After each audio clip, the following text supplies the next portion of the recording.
الإمام محمد بن سيرين تسمعوا عنه؟ ده كان عالم في الحديث. انتوا اللي قلتوا عليه بتاع احلام، هو مش عارف القصه دي اصلا. ده محمد بن سيرين كان بتاع حديث اصلا، وبيجمع الاحاديث وبيحفظ الاحاديث.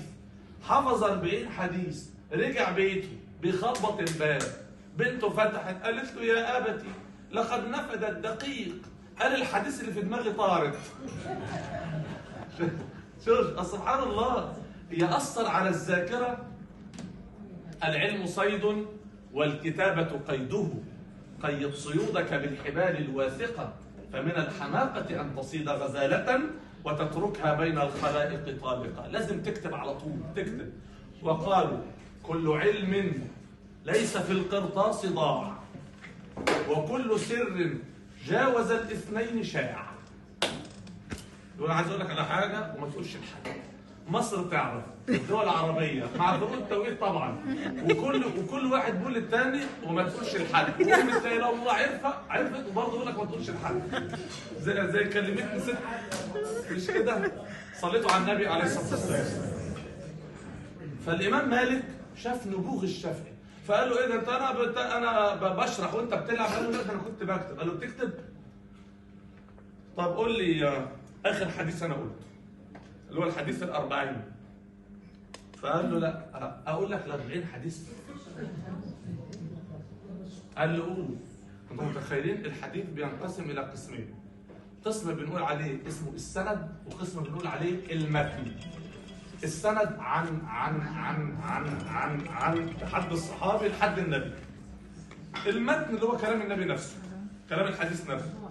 فعشان يحفظ 40 حديث بسندهم عن عناتهم، يعني بمتونهم، وما يلخبطش عن عنة ده مع راوي ده مع راوي ده مع راوي، ايه ده؟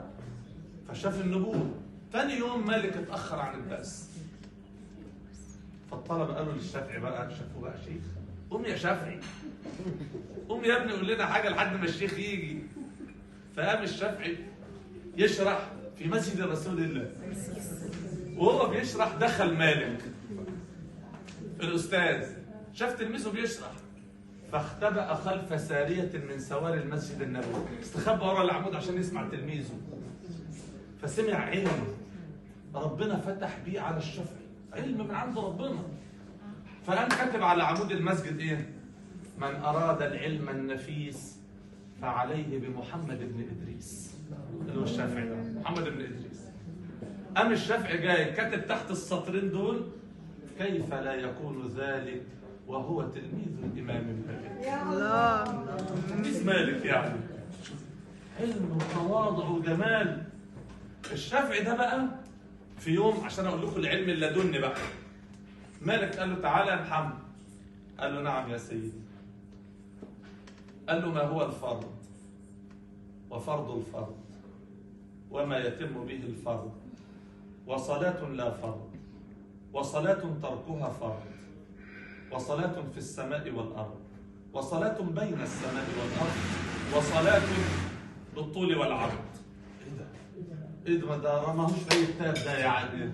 شفت ازاي؟ تاني محمد قال له نعم. قال له ما هو الفرض وفرض الفرض وما يتم به الفرض، وصلاة لا فرض، وصلاة تركها فرض، وصلاة في السماء والأرض، وصلاة بين السماء والأرض، وصلاة بالطول والعرض. قال يا سيدي الفرض، ما هو الفرض؟ الفرض هو الصلاة. وفرض الفرض الصلاة على رسول الله. مش هينفع نصلي إلا لما نقول في التشهد اللهم صل على محمد وعلى آل محمد. وما يتم به الفرض الوضوء، مش هينفع أصلي إلا إذا اتوضيت. وصلاة لا فرض، صلاة الصبر مش فرض بس بتتكتب، هي مش مفروضة عليك. علموا أولادكم الصلاة وهم أبناء 7، بيصلوا 7 سنين و8 سنين و9 سنين و10 سنين، وهو مش فرض عليه الصلاة، بتتكتب له لكن مش فرض. وصلاة لا فرض، وصلاة تركها فرض. صلاة السكران. السكران يعني انا لو لاقي واحد داخل الجامعه متطوع كده اقول له لا استنى يا برنس، انت رايح فين؟ ليه؟ لانه لو صلى هيجي على نفسه، هيعمل مصيبه. القرآن لا تقربوا الصلاه. ليه؟ لانه في ناس ما كانتش الخمره لسه اتحرمت، وقفوا يصلوا. الامام قال قل يا ايها الكافرون اعبد ما تعبدون، دخل نفسه في مصيبه. شوف ازاي؟ فقالوا لا لا لا لا لا لا, لا تقربوا الصلاه ولا تبصروا، وصلاه تركها فرض، وصلاه في السماء والارض. قال له صلاه النبي عليه الصلاه والسلام، فهو صلى في الارض، ولما عرج به في السماء صلى الله عليه وسلم. وصلاه بين السماء والارض، وهي صلاه نبي الله سليمان، كان يجلس على البساط وسخرنا، ربنا سخرنا له الريح فكانت تحمله بين السماء والارض بيصلي. وصلاه بالطول والعرض، صلاه يونس في بطن الحوت، مش كان بيصلي ونادى في الظلمات وبيصلي، والحوت بقى طالع داخل نازل خارج. شوف ازاي؟ ده اسمه ايه ده بقى؟